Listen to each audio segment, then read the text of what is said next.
మన ప్రభు అయినటువంటి దేవునికి సమస్తమైన ఘనత మహిమ ప్రభావం కలుగునుగాక. ఆయన శ్రేష్టమైనటువంటి నామమున మీ అందరికీ కూడా వందనాలు తెలియజేస్తూ ఉంటున్నాను. మీకోసం మేము మానకుండా ప్రార్థన చేస్తున్నాం, మీరు కూడా మా కోసం ప్రార్థన చేస్తున్నారని విశ్వసిస్తూ ఉంటున్నాం. ఈరోజు మనము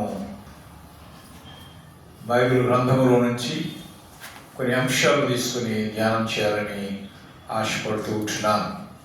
మత్తయి సువార్త 13వ అధ్యాయం, మత్తయి సువార్త 13వ అధ్యాయము 24,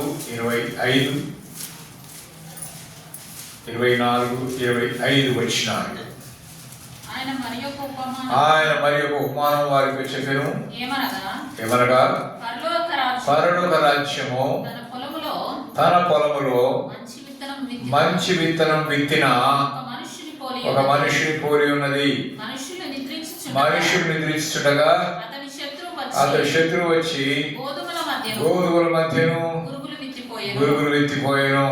అలాగని 30వ వచనం. కోతకాలం వరకు రెంటిని కలిసి ఎదగనీయుడి, కోతకాలమందు గురుగులను ముందుగా కూర్చి వాటిని కాల్చివేయుటకు కట్టలు కట్టి గోధుమలను నా కొట్టులో చేర్చి పెట్టుడని కోతగాండ్రతో చెప్పుదునను. 41, 42, 43 కూడా. మనుష్య కుమారుడు తన దూతలను పంపును, వారాయన రాజ్యములో నుండి ఆటంకములకు సకలమైన వాటిని దుర్నీతి పరులను సమకూర్చి అగ్నిగుండములో పడవేయుదురు. అక్కడ ఏడ్పును పండ్లు కొరుకుటయు ఉండును. అప్పుడు నీతిమంతులు తమ తండ్రి రాజ్యములో సూర్యుని వలె తేజరిల్లుదురు. చాలా చిన్న ప్రార్థన చేసుకుందాం. ప్రేమ కలిగిన మా దేవా, నీకు వందనాలు, స్తోత్రాలు చెల్లిస్తున్నాం. చదువుకున్నటువంటి లేఖన భాగాన్ని బట్టి నీకు వందనాలు. ఇందులో ఉన్నటువంటి ఆత్మీయ సత్యాలు మేము తెలుసుకోవటానికి పరిశుద్ధాత్మ దేవ మీ సహాయం అందించండి. గ్రహించగలిగినటువంటి హృదయాన్ని మీరు మాకు అనుగ్రహించి మహిమ పొందమని, నీ దాసుని నన్ను శిలువను మరుగుపరుచుకొని మీరే మాట్లాడమని యేసు నామమున ప్రార్థించి వేడుకుంటున్నాము తండ్రి, ఆమేన్.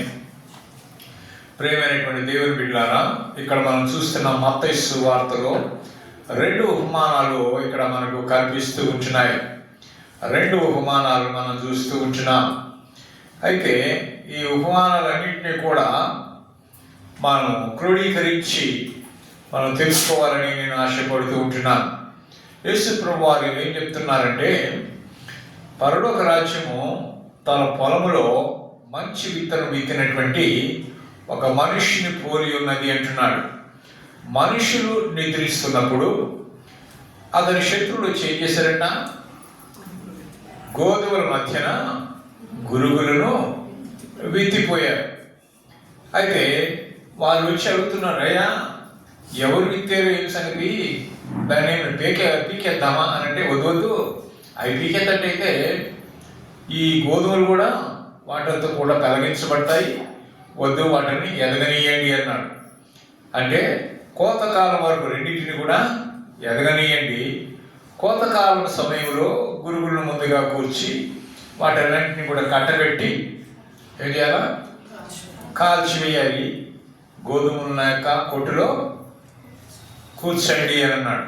ఇక్కడ మనం చూస్తుంటున్నా ఏంటంటే, పొలము అనేది ఒకటి కనిపిస్తుంది. పొలము లోకానికి సాదృశ్యంగా ఉంటుంది. విత్తనములు కనిపిస్తున్నాయి. ఇవి రాజ్య సంబంధులు అంటే దేవుని యొక్క రాజ్య సంబంధులు అంటే దేవుని యొక్క కుమారులుగా కుమార్తెలుగా తీర్చుకున్నటువంటి విశ్వాసులకు గుర్తుగా ఉంటుంది. అలాగనే అక్కడ గురుగులు కనిపిస్తున్నాయి. ఈ గురుగులు దుష్టుని సంబంధులు అంటే లోక సంబంధులు, సాతాను యొక్క సంబంధులు, సాతాను కుమారులుగా కుమార్తెలుగా తీర్చబడినటువంటి వారు అని.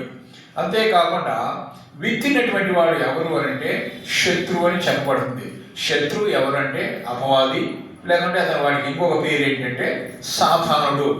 మరి కోతకాలం అనేది యుగ సమాప్తికి సూచనగా ఉంటున్నది. కోత కోసేటువంటి వారు ఎవరంటే దేవదూతలు. సరే, ఇప్పుడు ఇక్కడ మనం చూసాం గోధుమలు అనే మాట వింటున్నాం. వాళ్ళు గోధుమ పంట వేస్తారు కదా. అయితే ఈ గోధుమ 3 రకాలుగా మీకు పరిచయం చేయాలని చూస్తున్నాను నేను. ఏంటంటే గోధుమ గింజ ప్రభువుకు సాదృశ్యంగా ఉంది. యోహాను సువార్త 6వ అధ్యాయము 51వ వచనం. యోహాను సువార్త 6వ అధ్యాయము 51వ వచనం. పరలోకం నుండి దిగి వచ్చిన జీవాహారము నేనే. ఎవడైనను ఈ ఆహారమును భుజించితే వాడెల్లప్పుడూ జీవించును. మరియు నేనిచ్చు ఆహారము లోకమునకు జీవము కొరకైన నా శరీరమని మీతో నిశ్చయముగా చెబుతున్నాను అంటున్నాడు. కనుక గోధుమను యేసు ప్రభువారు తనకు సాదృశ్యంగా పోల్చుకుంటున్నాడు. పాత నిబంధన గ్రంథములో మరి కనాను దేశంలో మరి గోధుమ పంట చాలా శ్రేష్టమైనటువంటిది. మరి గోధుమల గురించి మనకు బాగా తెలుసా? గోధుమలు ఎట్లుంటాయి తెలుసా? ఎదురు ఉన్నట్టే ఉంటాయంట. గోధుమలు ఎట్లా ఉంటాయి అంటే, గోధుమలు అది శక్తివంతమైనటువంటి 9 రకాలైనటువంటి విటమిన్లు ఉంటాయంట. ఎన్ని రకాలు? 9 రకాలైన విటమిన్లు ఉంటాయి. ఆహారంలో గోధుమ అనేది చాలా ప్రాముఖ్యత కలిగినటువంటిదిగా ఉంది. గోధుమలో రకరకాలైనటువంటి పోషకాలు ఉన్నాయి. ఫైబర్ ఎక్కువగా ఉండేటువంటి తృణధాన్యంగా పిలువబడుతూ ఉంటుంది. వీటిని తినడం వల్ల గుండె ఆరోగ్యం మెరుగుపడుతుంది, బీపీ కంట్రోల్ అవుతుంది, కొలెస్ట్రాల్ కంట్రోల్ అవుతుంది, మలబద్ధకం వంటి జీర్ణ వ్యవస్థలు ఇవన్నీ కూడా సరిచేయబడతాయి. అంతేకాకుండా వెయిట్ కంట్రోల్, బరువు కూడా కంట్రోల్లోకి వస్తూ ఉంటుంది. అంతేకాకుండా గోధుమల్లో ఇంకొక లక్షణం ఏంటంటే, కొన్ని రకాలైనటువంటి క్యాన్సర్లను కూడా అది తొలగించడానికి లేక తగ్గించడానికి మరి కంట్రోల్ చేయడానికి అది సహాయపడుతుంది. రక్తంలో గ్లూకోజ్ ఏదైతే ఉందో ఆ గ్లూకోజ్ స్థాయిలను కూడా నియంత్రించడానికి లేక కంట్రోల్ చేయడానికి ఇది సహాయపడుతుంది. ఈ గోధుమలతో ఏం చేస్తారు మనకు బాగా తెలుసు. ఏం చేస్తారు? బ్రెడ్ చేస్తారు, పాస్తా చేస్తారు, ఇంకా ఏం చేస్తారు? పిజ్జా చేస్తారు, బిస్కెట్లు చేస్తారు. ఈ గోధుమను పిండిగా చేసి రుబ్బి రొట్టెలు చేస్తారు. నానా రకాలైనటువంటి రొట్టెలు చేస్తూ ఉంటారు. అంతేకాదండి, ఈ ఆహార పదార్థము గోధుమ చాలా ప్రధానమైనటువంటి పదార్థం అన్నమాట. ఇంకా దీన్ని ఏం యూజ్ చేస్తారంటే, బీర్లో ఆల్కహాల్లో కూడా వీటిని ఉపయోగిస్తారు. అయితే ఈ ప్రపంచంలో మనం చూసినట్లయితే ధాన్యాలలో మరి వరి తర్వాత ఎక్కువగా వాడబడేటువంటిది గోధుమ. అంటే ఈ ఇన్ని పోషకాలు ఉన్నటువంటి గోధుమ పంట చాలా శ్రేష్టమైనది. నేను మంచి గోధుమ పంటతో నిన్ను తృప్తిపరచెదను అంటాడు. అంటే మంచి గోధుమ పంట కనుక దానికోసమని ఆయన అంటాడు కదా, గోధుమతో యేసు ప్రభువును పోల్చుకున్నాడు. ఇది గుర్తుపెట్టుకోండి. నంబర్ 1. నంబర్ 2 ఏంటి అని అంటే, గోధుమ గింజ దేవుని వాక్యానికి సాదృశ్యంగా ఉంది. మొదటిది యేసు ప్రభు వారికి సాదృశ్యం ఉంది. రెండోది దేవుని వాక్యానికి సాదృశ్యంగా ఉంది. మరి గోధుమలో ఏ విధంగా రకరకాలైనటువంటి పోషక విలువలు ఉన్నాయో అలాగనే వాక్యం అనేటువంటి గోధుమలో అనేకమైనటువంటి ప్రయోజనాలు ఉన్నాయి కనుక వాటి గురించి మనం తెలుసుకుంటున్నాం. ఈ గోధుమ గింజ లేకుంటే ఈ విత్తనము 4 స్థలాలలో విత్తబడినట్టుగా చూస్తున్నాం. విత్తువాడు విత్తుటకు ఏం చేస్తున్నాడు? బయలుదేరినట్ట. మత్తయి సువార్త 13వ అధ్యాయంలో 4వ వచనంలో చూస్తాం. విత్తువాడు ఏం చేస్తున్నాడంట? విత్తుతూ పోతూ ఉంటే కొన్ని ఎక్కడ పడ్డాయి? త్రోవ పక్కన పడ్డాయి. త్రోవ పక్కన పడినప్పుడు వాటిని ఏం చేశారు? పక్షులు వచ్చి వాటిని మింగివేసింది. ప్రేమ దేవుని బిడ్డలారా, దేవుని వాక్యము వినియు గ్రహింపకుండానట్లుగా దుష్టుడు అనేటి సాతానుడు ఏం చేస్తాడంటే వచ్చి వాని యొక్క హృదయముల నుండి విత్తబడినటువంటి వాక్యమును ఎత్తుకొని పోతాడు. మనము కూడా దేవుని వాక్యం విని కూడా గ్రహించకుండా పోయినట్లు సాతానుకు మనకు కొద్దిగా మనం స్థలం ఇచ్చినట్లయితే, అవకాశం ఇచ్చినట్లయితే, ఆ విత్తనము ఏ విధంగా ఫలించకుండా పోయిందో మనలో విత్తబడినటువంటి దేవుని వాక్యము ఫలించకుండా అయిపోతుంది. కనుక సాతానుకు మనం ఏమి ఇవ్వకూడదు? తావు ఇవ్వకూడదు, అవకాశము ఇవ్వకూడదు. కనుక ఆ విషయంలో మనం జాగ్రత్తగా ఉండాలి. మనం ఫలించకపోతే ఎలాంటి వారు అవుతామంటే త్రోవ పక్కన పడిన విత్తనములాగానే అవుతాము. మన జీవితములో మరి మనం ఫలించాలని దేవుడు కోరుతూ ఉంటున్నాడు. కానీ దేవునిలో మనం ఫలింపలేని జీవితము కలిగి ఉన్నామేమో ఒకసారి విశ్వాసులుగా మనము పరీక్షించుకోవాలి. నేను ఫలిస్తున్నానులే అనుకుని మనమే సర్దుకుంటే కాదు. మన ఫలములు ఎవరికి కనపడాలి? బయటి వారికి కనపడాలి, దేవునికి కనపడాలి. కనుక ఈ త్రోవ పక్కన పడినటువంటి విత్తనాల్లాగా మీరు ఉన్నారా, లేకపోతే ఫలించేవారుగా ఉన్నారా? ఒకసారి మనం పరిశీలన చేసుకోవాల్సిన అవసరత ఎంతైనా ఉన్నదని దేవుని వాక్యం మనకి జ్ఞాపకం చేస్తుంది. రెండవది ఏ స్థలంలో పడ్డాయంట విత్తనాలు? 5వ వచనంలో రాతి నేలన పడ్డాయి. ఎక్కడ పడ్డాయి? రాతి నేలన. కొన్ని చాలా మన్ను లేనటువంటి రాతి నేలన పడ్డాయి కనుక అక్కడ మన్ను లోతుగా లేదు కనుక అవి వెంటనే మొలిచాయి. అంటే వాక్యం వినినవాడు ఏం చేస్తాడు? వెంటనే వాక్యాన్ని స్వీకరిస్తాడు, సంతోషంగా అంగీకరిస్తాడు. కొంతకాలము భక్తిగా ఉంటాడు. మరి ఇంకా ఏం చేస్తాడు? అతడు సంపూర్ణమైనటువంటి విశ్వాసము లేకపోవటాన్ని బట్టి శ్రమ అయినా కానీ, కష్టమైనా కానీ, హింస అయినా కానీ ఏదైనా కలిగింది అనంటే ఏం చేస్తాడు? దాని నుంచి తొలగిపోతాడనమాట. మనలో కూడా ఇలాంటి రాతి లాంటి హృదయం మనలో ఉందేమో, మన హృదయము బండలాగా మారిపోయిందేమో, మన హృదయము కఠినమైనదిగా ఉందేమో ఒకసారి మనము పరిశీలన చేసుకోవాలి. మనం ఫలించలేకపోతున్నామా, లేకపోతే దేవుని వాక్యానికి విధేయులుగా కాలేకపోతూ ఉంటున్నామా, లేకపోతే శ్రమ అయినా కానీ, హింస అయినా కానీ వస్తున్నగానే భయపడిపోయి దేవుని వదిలిపెట్టి దూరంగా వెళ్ళిపోయేటువంటి వారుగా ఉంటున్నామా, తొలగిపోయేటువంటి వారుగా ఉంటున్నామా? ఒకసారి ఆలోచించేది.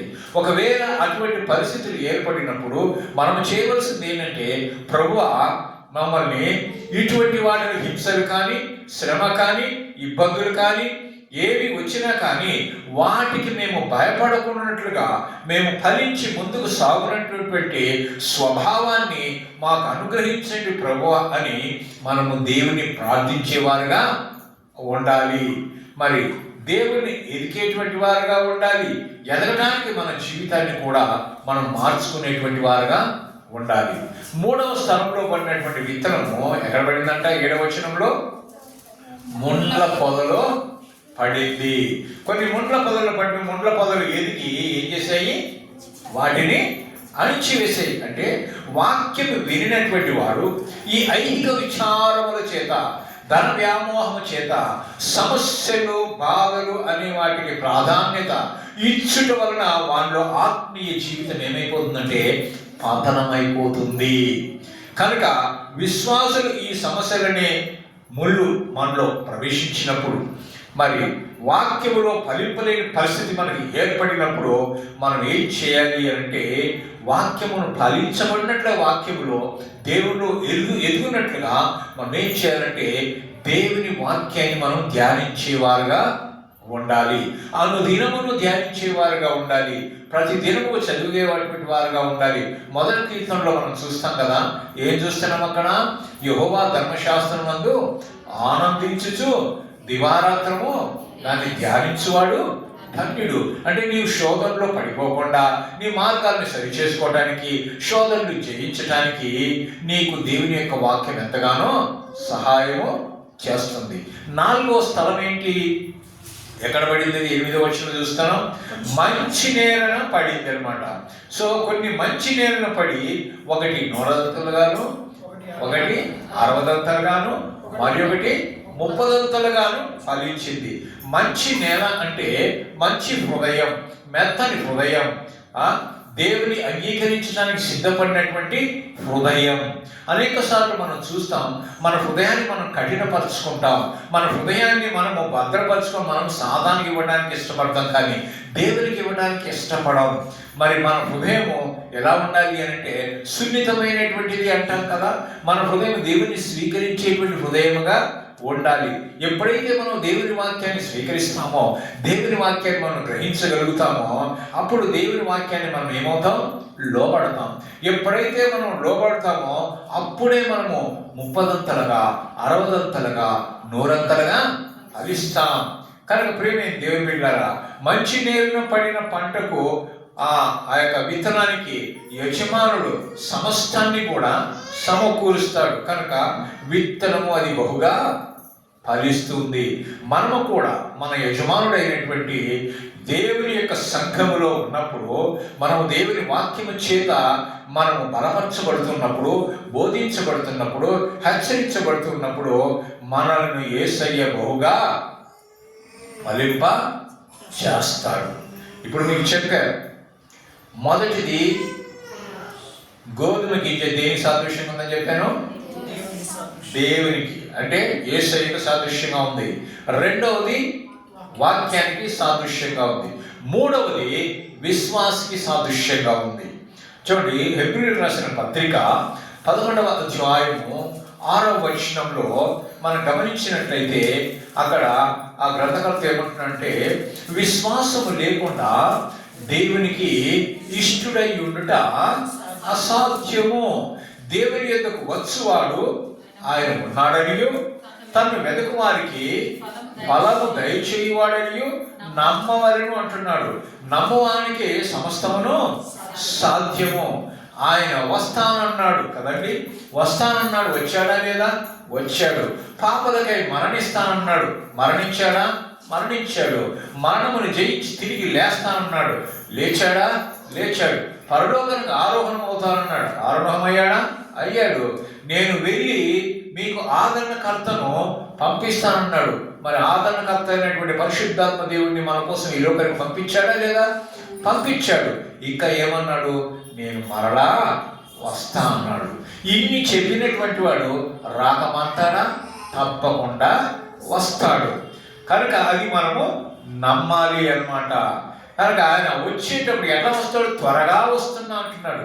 వచ్చేటప్పుడు ఆయన విశ్వసించినటువంటి వారిని, ఆయన ఏడ భక్తులు గల వారికి ఆయన బహుమానము తీసుకొని రాబోతూ ఉంటున్నాడు.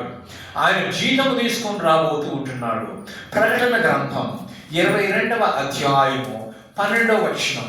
ప్రకటన గ్రంథం 22వ అధ్యాయము 12వ వచనం.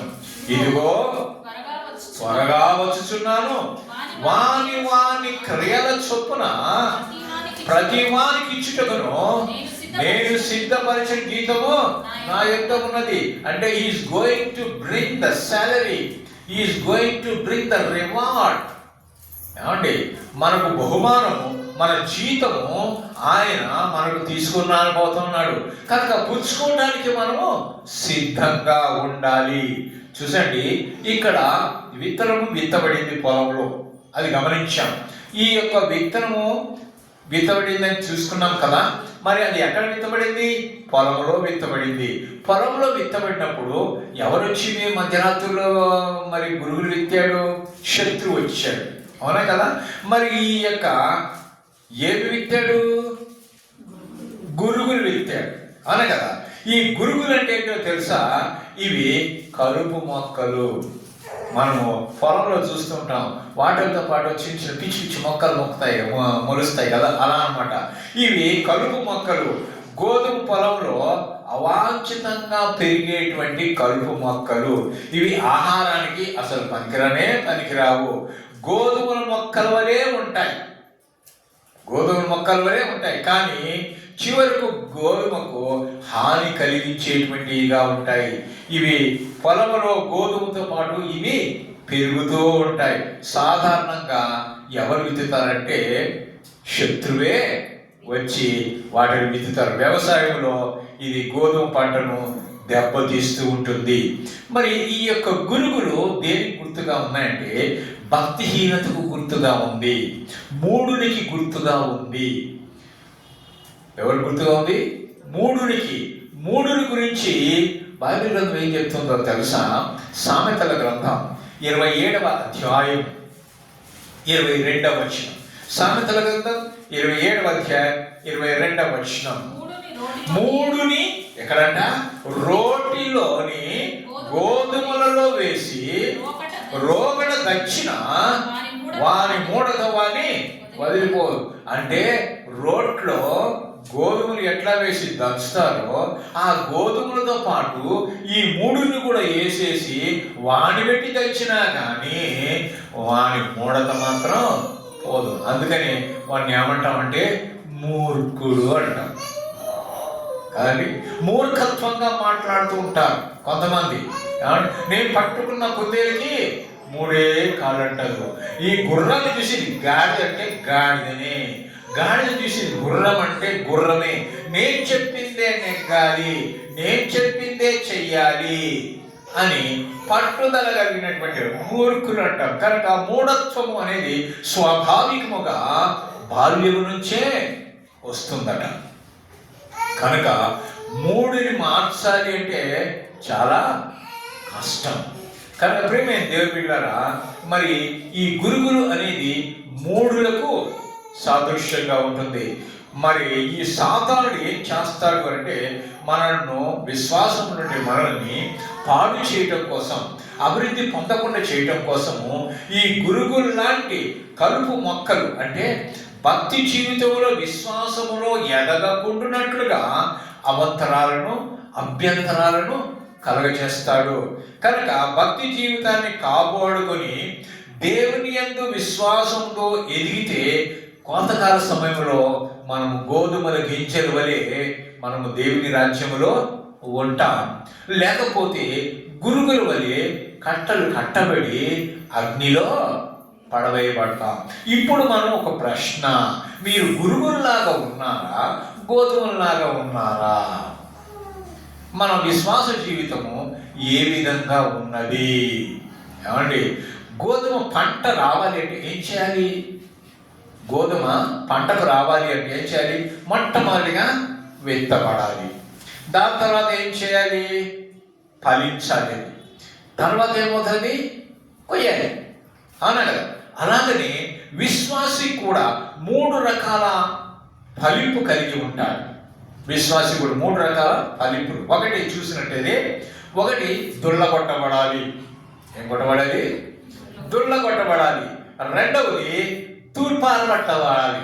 అవునా? పొలంలో సేద్యం చేసేటోళ్ళు చూసారు కదా. రెండవది తూర్పారబట్టాలి. మూడవది రోకలతో దాచబడాలి. అంటే ఏంటి? ఆ దంచబడేటువంటిది ఏంటో తెలుసా? శ్రమలు అన్నమాట. అంటే మనం దేవునికి ఇష్టమైన పాత్రగా మనము దుళ్ళగట్టబడాలి. నంబర్ 1. నంబర్ 2 ఏంటంటే పాపము నుండి తూర్పారబట్టబడాలి. అంటే మూడవది చూస్తే వాక్యము చేత మనం బాగా దంచబడాలి. అంటే వాక్యము చేత మనం బాగా దంచబడుతున్నప్పుడు ఆ వాక్యం మనలో పనిచేస్తుంది. కనుక మనం ఏం చేస్తాం? వాక్యానికి లోపడతాం. మన జీవితాలను ఏం చేసుకుంటాం? సరి చేసుకుంటాం. దంచబడాలి, వాక్యం చేత హెచ్చరించబడాలి. దేవునికి ఇష్టమైన జీవితాన్ని మనము జీవించాలి.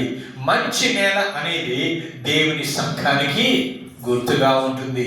కనుక దేవుని వాక్యం ద్వారా దేవునికి ఇష్టమైనటువంటి గోధుమ గింజగా మనం మార్చబడాలి. హల్లెలూయా. ఏమండి, ఆఖరికి ఎక్కడ వస్తున్నాం? ఇప్పుడు యుగ కోత కాలం వచ్చింది కదా. కోత కాలం అంటే ఏం చెప్తాను నేను? యుగ సమాప్తి.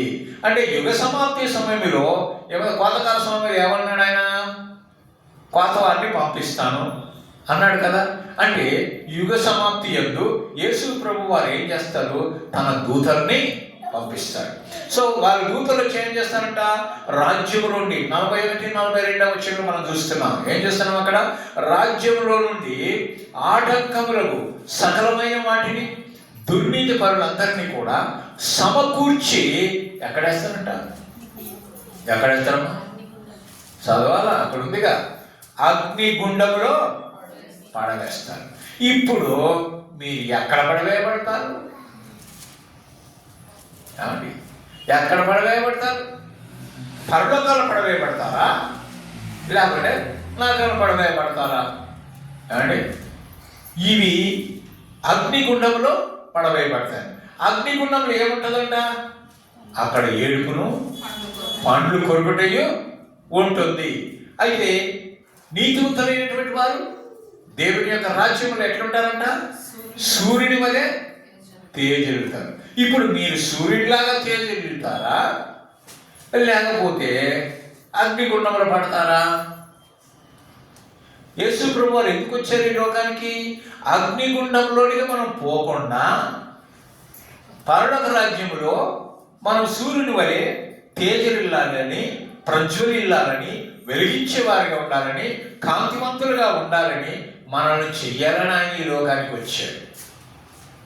ఏమండి అది మనం గుర్తు చేసుకోవాలి. కనుక ప్రియమైన దేవుని బిడ్డలారా, ఒకవేళ నువ్వు యేసు ప్రభువుని అంగీకరించావు, నువ్వు యేసు ప్రభువును అంగీకరించిన తర్వాత ఆయన విషయంలో, నువ్వు అంగీకరించిన విషయంలో నీ ఇంట్లో అపనిందలు రావచ్చు, అవమానాలు రావచ్చు, లేకపోతే నీ ఇంట్లో వచ్చి వెలివేయచ్చు, లేకపోతే నీకు కష్టాలు కలిగించవచ్చు, లేకపోతే నీకు నష్టాలు రావచ్చు, లేకపోతే శోధనలు రావచ్చు, లేకపోతే బాధలు రావచ్చు. ఇవన్నీ వచ్చాయని ఒకవేళ నువ్వు ఓర్చుకోలేక, అమ్మో ఇన్ని కష్టాలు పడాలన్నా, ఇన్ని అపనిందలు పడాలన్నా, మన ఇంట్లో నుంచి వెలివేసేది, నాకేం రిజర్వేషన్స్ రాలేదు, మా పిల్లలకు వివాహాలు కావడం లేదు, మా బంధుమిత్రులందరూ మాతో కలవడం లేదు, మనం వెలివేసినటువంటి వారుగా చూస్తున్నారే అని ఒకవేళ వాటిని ఓర్చుకోకుండా మీ విశ్వాసాన్ని కాపాడుకోకుండా ఉంటే యుగ సమాప్తి సమయములో దేవుని రాజ్యములో ప్రవేశించే భాగ్యము లభించదు. అది గుర్తుపెట్టుకోండి, లభించదు. లభించకుండా ఏడపడతామంట, అగ్నిగుండంలో పడవేయబడు. అక్కడ ఏమున్నదన్నాం, ఏడుపును పన్ను కొరుటి ఉండదు. దీన్ని ఏమన్నామంటే రెండవ మరణము అన్నాం. అది ఎంతకాలం ఉంటుంది, యుగ యుగములు ఉండును. ఈ యొక్క దాని గురించి యేసు ప్రభు వారు ఏమంటున్నారంటే మార్కు సువార్త 9వ అధ్యాయము 48వ వచనం. మార్కు సువార్త 9వ అధ్యాయము 48వ వచనం. నరకమున వారి పురుగు చావదు, అగ్ని ఆరదు. చూసారండి, పురుగు చావదంటే ఏడ గుబిలి తవ్వితే వచ్చే పురుగులు కాదు. ఈ పురుగు దేనికి సాదృశ్యంగా ఉందంటే ఆత్మకు సాదృశ్యంగా ఉంది. కనుక నరకములో వేయబడినప్పుడు ఈ ఆత్మ చచ్చిపోదు, కానీ అగ్ని మాత్రము కాల్సింది. ఎందుకు అది చచ్చిపోదు కాబట్టి, చంపాలని కాల్సింది కానీ చచ్చిపోదు. అలా అన్నమాట. కనుక అది భయంకరమైనటువంటి చావు. అంటే దినమును మనం అప్పుడప్పుడు అంటుంటాం, మన కష్టాలు సమస్యలు వస్తేమంటాం, ఈ నరకం ఎక్కడ లేదురా, ఇక్కడే ఉంది నరకం అంటారు కదండి. కొంతమంది అంటారా లేదా, నరకం ఎక్కడ ఉంది అంటే ఎక్కడో లేదు, నేను ముందు ఈయన్ని అనుభవిస్తాను నరకం.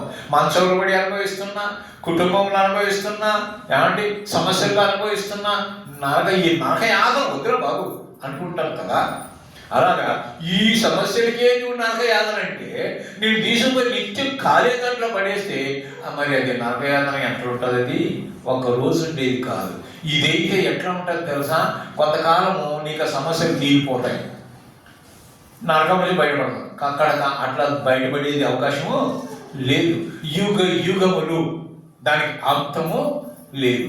అది కావాలన్నా, యుగ యుగములు దేవుడితో రాజ్యం చేసేది కావాలన్నా, యుగ యుగములు దేవుడితో సంతోషించేది కావాలన్నా, యుగ యుగములు దేవుడితో నడిచేది కావాలన్నా, యుగ యుగములు నువ్వు దేవుడితో కలిసి అందరితో కలిసి సహవాసం చేసేది కావాలన్నా, లేకపోతే యుగ యుగములు అందరు ఏడుస్తుంటే ఏడవాలందా, యుగ యుగములు వాళ్ళు బాధపడుతుంటే నువ్వు కూడా బాధపడాలందా, యుగ యుగములు మొత్తుకుంటూ ఉంటే కాలిపోతూ ఉంటే ఆ విధంగా కాలాన్ని ఉందా?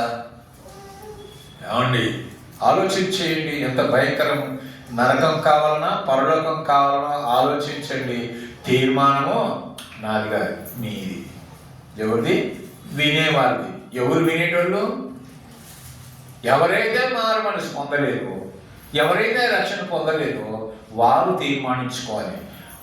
మనం అనుకుంటాం కొంతమంది, మేము రక్షణ పొందినాము కాబట్టి మాకేం పర్వాలేదు, ఒకసారి దేవుడు క్షమించేసాను అన్నాడు కాబట్టి ఇక నేను ఏం చేసినా చెల్లిపోద్దులంటే నడవదు. నువ్వు రక్షణ వచ్చింది అని చెప్పేసి నువ్వు మళ్ళీ పాత జీవితం జరిగిస్తూ ఉంటే ప్రయోజనం లేదు. అది ఎట్లా ఉంటుందంటే కుక్క వాంతి చేసి మళ్ళీ తిన్నట్టు ఉంటుంది అన్నమాట. కనుక అంతం వరకు నీ విశ్వాసాన్ని, రక్షణను ఎట్లా కాపాడుకోవాలి? భయముతోనూ వణుకుతోనూ కాపాడుకోవాలి. ఎందుకు భయంతో వణుకుతో కాపాడుకోవాలి?